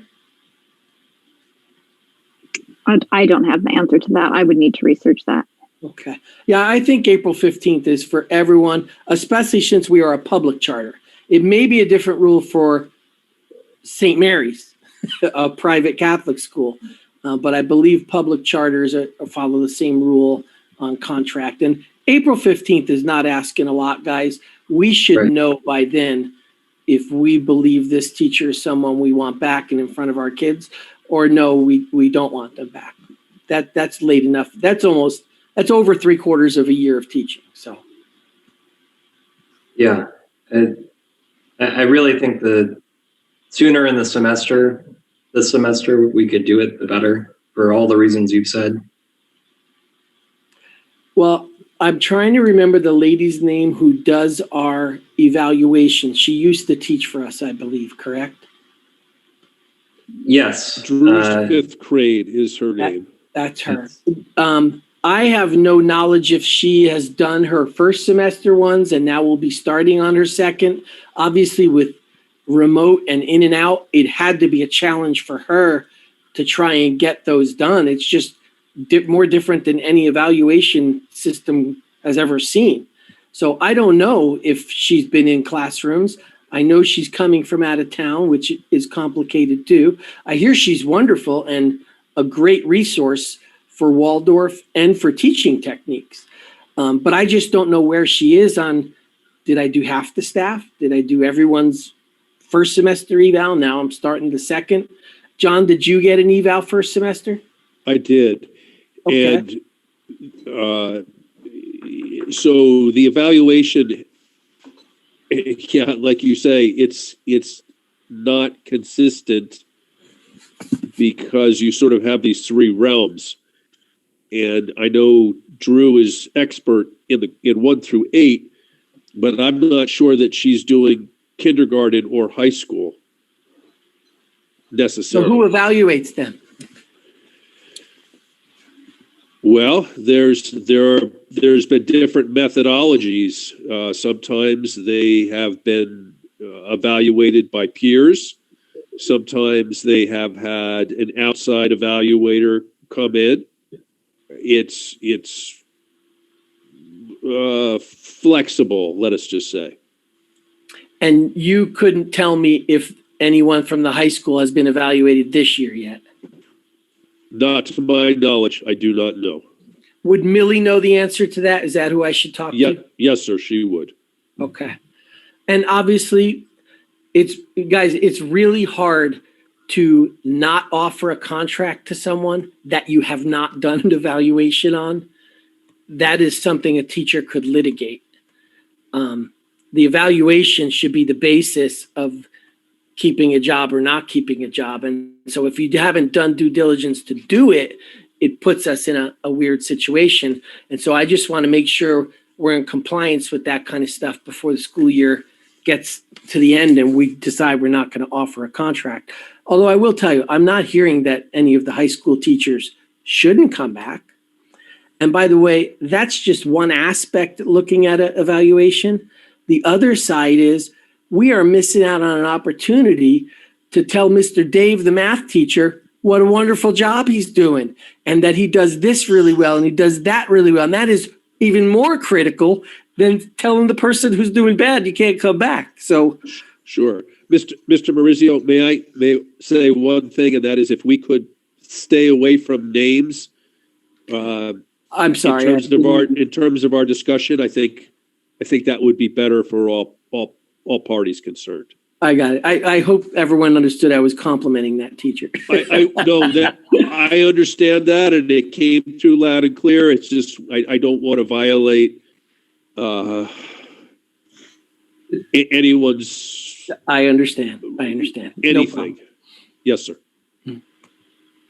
And just more context on that, and thank you for that, Mr. Tanner, but the open meeting laws that we have to comply with, if we're going to talk about the performance of an employee or something like that in a serious way, we have to give the employee 24 hours notice at least. They have to have the opportunity to say, actually, I don't want that to be in an executive session. I want it to be a public discussion. And so it's this whole process that we have to follow. So you may have dealt with it before in the public district, I'm not sure, but one of our big constraints as a charter is anything we do as a board, it's like very much has to follow the open meeting laws. Mm-hmm. Mm-hmm. All right.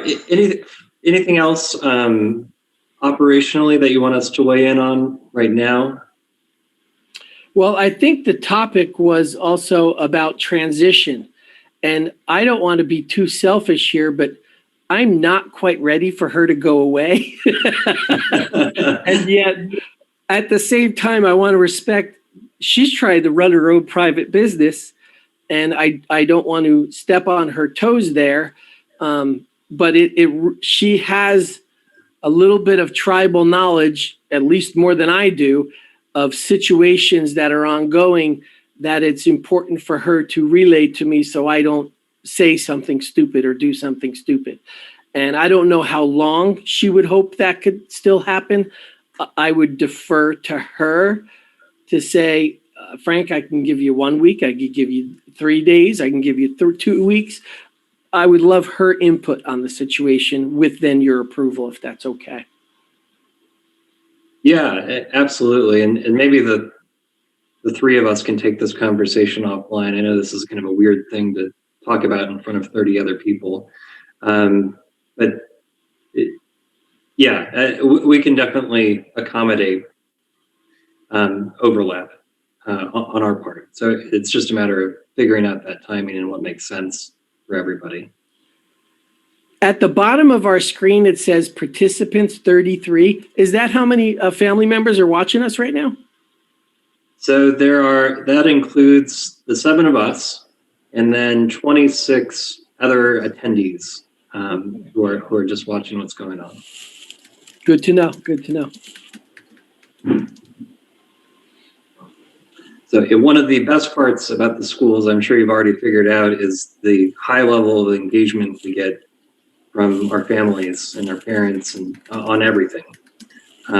So I'm blown away every board meeting that we have and how many people want to participate in this process and see what's going on and learn more about the school. So, well, as we all know, it takes a village to raise a child. So that's important. Absolutely. All right. Well, so anything else on that topic, Frank? No, I think I brought up the things that are time constraint right now that I'd like to start asking questions and finding out about, and then getting back to you guys on, like health insurance, like the calendar, like evaluations. Those are things that are every day that ticks by is one day less that we don't have that completed. So, yeah. Okay. Well, let's move on then to the next topic on our agenda. We're running a little short on time. I tried to promise that we'd finish this meeting by 8:30. I think we might go over a little bit. But I do want to touch on the notion of doing a school-wide contemplation exercise. This has been something that community members have been calling for a long time. And in different ways of saying it, some people have asked for community gathering, a community healing, a community reignition, something that's going to reorient us back to the basics of who we are and where we're going and why we're here. So we've had volunteer input from some experts outside the school and what that process might look like. The Alliance for Public Waldorf Education put me in contact with a consultant who does this regularly, George Hoffaker, I think is his last name. Peter Rennick and Joan Treadaway have also volunteered to give us some advice and guidance in this. And so we've organized these excellent people. And now I think now that we have you, Frank, you're the piece we were waiting on. I think we're in a position where we could actually schedule a meeting with these folks and say, okay, what is this going to look like? How is it going to be organized? What are the pieces that are going to be involved? You know, who's going to do it? Who's going to lead? Who's going to be in charge of certain pieces of it? And how do we all come together? And, you know, and what's the end product? And how do we communicate that? So I'm open to other thoughts, but my thought is that I try and schedule a meeting with me, Frank, another board member, and George, Joan, and Peter, and just try and hammer out, what is this thing going to look like a little bit, and who's going to be involved in it, and how are we going to pull it off, and is there a financial cost associated with it, and how much, and how can we fund that, and really start digging into this issue.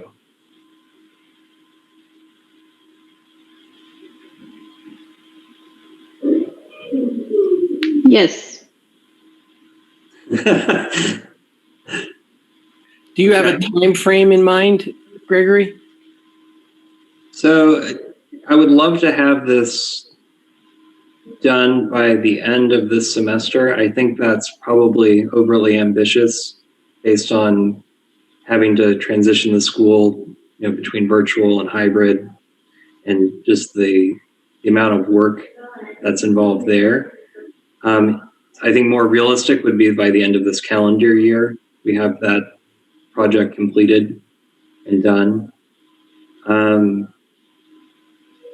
I just think with the sheer number of people involved and competing ideas and working through some of the hurt and pain that people have experienced, I just don't see, it's not going to be a short process, I don't think.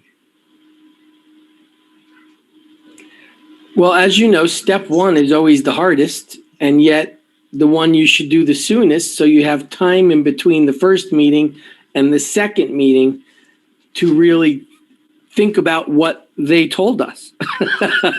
Yeah. So maybe planning that first intro meeting with them should happen before Valentine's Day, just to do that part and see where we're headed and what are the questions they're asking us to answer. And then we have time from Valentine's Day to Easter to talk amongst ourselves type thing.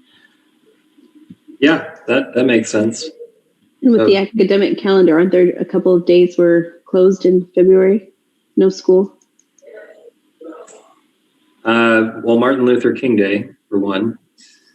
I'm not sure if there's another one in February. I think that's the only one in February. President's Day. You're thinking President's Day in February. Isn't it the same now? MLK's in January. Correct. I have them flipped. Sorry. Right. President's Day is February. Yeah. You've got the wrong calendar in your brain right now. Yeah. I think Okay. this year it's the day after Valentine's Day. It's the 15th. Yeah, Yeah. President's Day is 15th. So Danielle, were you suggesting that would be a good day to do something on this because the school is closed, or what was your thought there? Yes, that's what I was considering. Okay. If everyone's open and available, or depending on who's involved, and it's just nice that it wouldn't interfere with the school days. I'm sure faculty and staff would be vital. Well, I'm sorry, Gregory, didn't you say this first meeting would just be with those few people and 2 board members and Frank? Yes. Maybe I'm misunderstanding. Yeah. No, I think that's right. It would just be an initial kind of, okay, what are we doing and who Just do we a need to handful of connect? people. Mhm. Still my recommendation. Yeah. It's a good point, Danielle. I'm hesitant to ask teachers to work on a holiday or anybody to work on a holiday, because that's one of the benefits of working at a school is that you get those holidays off. And I think especially this year, people need that time to recharge. But that said, let's see how this first meeting goes and how many people we need to get involved and what everyone's availability is. And then we can figure out when the best time to meet is. So with that said, who is it, any other board member particularly interested in participating in this process? Yes. Mr. Tanner. Okay. Everybody. All right. Well, okay. Unfortunately, with the open meeting laws being what they are, we can't have all of us involved in every meeting. As long as board matters aren't discussed, right? Well, this is very clearly a board matter. It would have to be reported back to the board from the members. It's almost like attending a legislative session that we're gaining information for the board to hear. Yeah. Well, What if we're some in person and some virtual, just observing? I think that could be fuzzy. yeah, it gets tricky. You're the legal mind, Greg. Tell him that's fuzzy. I think it's fuzzy. Yeah, and that's the legal term for it too. Well, so all right. My thought is, April and Danielle I'll coordinate the first meeting, but April and Danielle, I think it makes sense for the two of you to take the leading role as a working group of the board. Being involved in most of this stuff. Mr. Tanner, I know you want to be a part of it. I think you will likely be involved in it as a teacher. So I think you're going to be fully aware of what's going on too.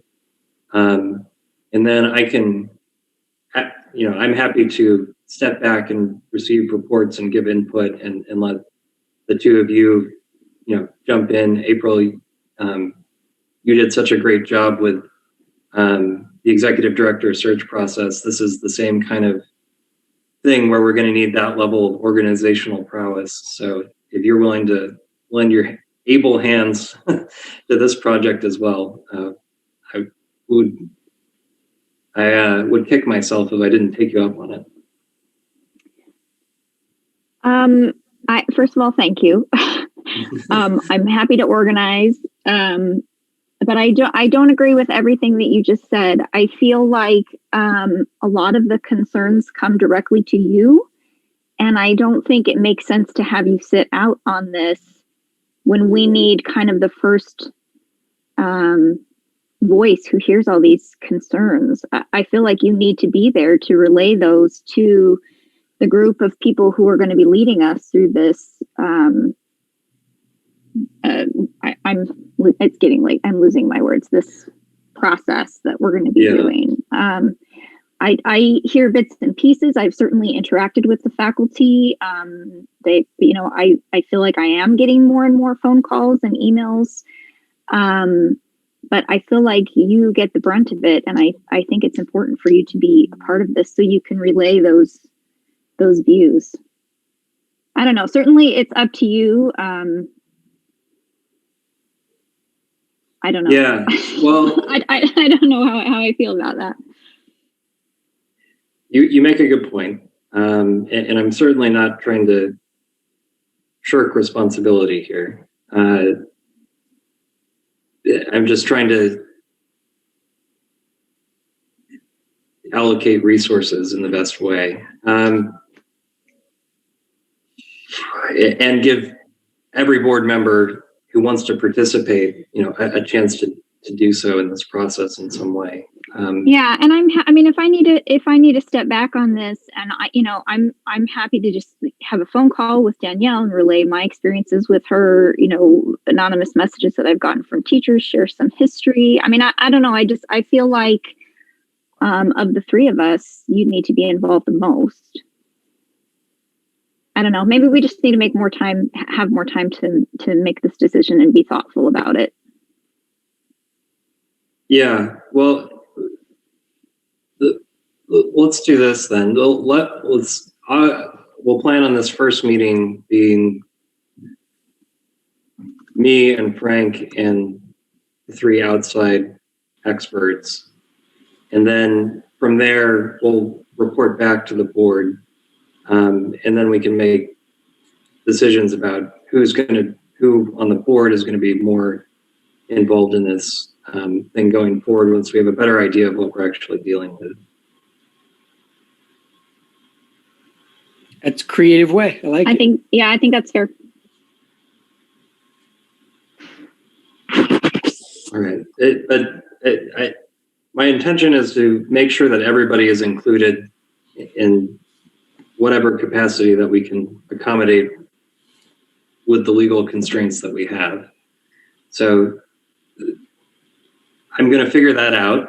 I don't know what it's going to look like yet, but everyone is going to be involved, which is the whole point of this exercise, is to have everyone's voices heard. So, all right, more to come on that one. And Frank, I'll be in touch separately with you about your availability and getting that set up. Okay. All right. So we have a few procedural things. I don't think we're going to run that much over time. So we need to approve our minutes from our last meeting, which was on December 16th. Is that right? And it was just a regular session, not executive session. Okay. All right. So I move to approve the minutes of our December 16th, 2020 regular meeting. Second. Thank you, Danielle. Any discussion? All right. All those in favor? It's unanimous. Motion carries. All right. So then that brings us to the 5-year interval review that we just went through with the charter board. Thanks again to Teresa and all of the teachers and faculty and staff for doing on an incredibly short notice a lot of extra work to make sure our regulator had all the information that it needs. And I'm pleased to report that there are only a very small handful of, not even a handful of things that they've asked us to do, which are really quite simple and we can do. I'm going to try and share this just so we can all look at the same thing. And this is on our school dashboard. This isn't anything that's confidential. All right, so this is the 5-year interval compliance report. So you can see here they're reporting our ADM is a little bit lower. I'm not sure why that was. So it runs through, these are the things we were looking for. You can see that there are a number of different compliance items: school calendar, instructional hours, instructional staff, fingerprint clearance cards, open meeting laws. They don't need anything else from us on that. We did fine. Corporate board alignment, they don't need anything else on us from that. We've already submitted everything they need for that one. Enrollment policies, they want the procedure changed slightly about when parents of students who are enrolled submit certain documents about their eligibility to be enrolled. And I believe that is already well underway, changing that process. Our mission statement, no issue there. Our facility documentation. At the time of the first meeting with our regulator, we didn't have a fire marshal inspection report. We do now. And it's passing for all the buildings, so that's been brought into compliance. And then the second issue was we need to submit a member campus amendment request because apparently we added a building to the campus years ago and never told the charter board that we were doing that. And we were supposed to do that because that's part of their understanding of what our school is and how many buildings it has and where people are going to be. And because it's technically has a different address, we have to amend our campus to include it. So there's some specific language that we need to include in that. So I'm going to make a motion in a minute to authorize me to submit that request for this particular facility. And then teacher salary posting, that's done. Dashboard links, that's done. Tuition and fees, we need to change some of our internal manuals and policies to make sure that they are are consistent with about, like I was talking at the beginning of this meeting, we cannot charge as a charter school fees, required fees for attendance. So there's some vestiges of the wrong kind of language in some of our documents that we need to fix. And so that's well underway as well. So all told, given the highly invasive nature of what happened, these are 3 pretty minor things that we're going to be able to take care of really quickly here. Let me stop sharing my screen.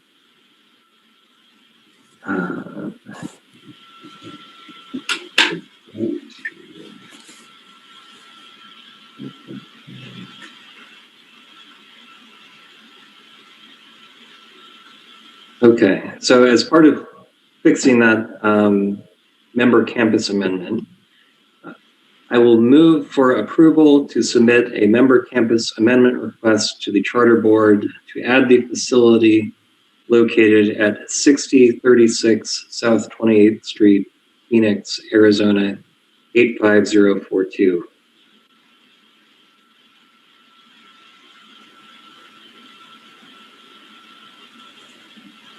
Second. Please tell me you have that written down. I do. My mouse went, woo! I completely ended up on a different line in a different paragraph. Send that to me after the meeting. I'll get it right. But I heard it. I just didn't Okay. get you right. All right, and what was there a second on that? Yeah, second. Thank you, Dan. All right, any further discussion? All right, all those in favor? All right, unanimous and the motion passes. All right. Okay, I had hoped that we would have time this evening to take a closer look at our 2021 calendar and talk about some bigger strategic initiatives. I think we touched on many of those things tonight already, so I'm going to table that discussion for our next meeting in a couple of weeks. All right, anything else that we need to talk about tonight that's on our agenda that we haven't already touched on? No? All right, well, I will move to adjourn then. Second. Thank you, Dan and Mr. Tanner. All right, any discussion? All those in favor? All right, it's unanimous. Dan, since you have your mic on, do you have the agenda in front of you? Almost. Yes. Could you read the closing verse for us this evening? Sure. Thank you. The most important tasks for humankind today and in the future is that we should learn to live together and understand one another. If this human fellowship is not achieved, all talk of development is empty. Rudolf Steiner. Excellent. Thank you, Dan. And thanks everybody else for an excellent discussion this evening. Thanks for your time and for being here and for caring so much. Stay safe. Thank you. We'll see you soon. Good night, everybody. And welcome Night. to Frank. Yes. Thank you. Bye, everybody. Have a good night.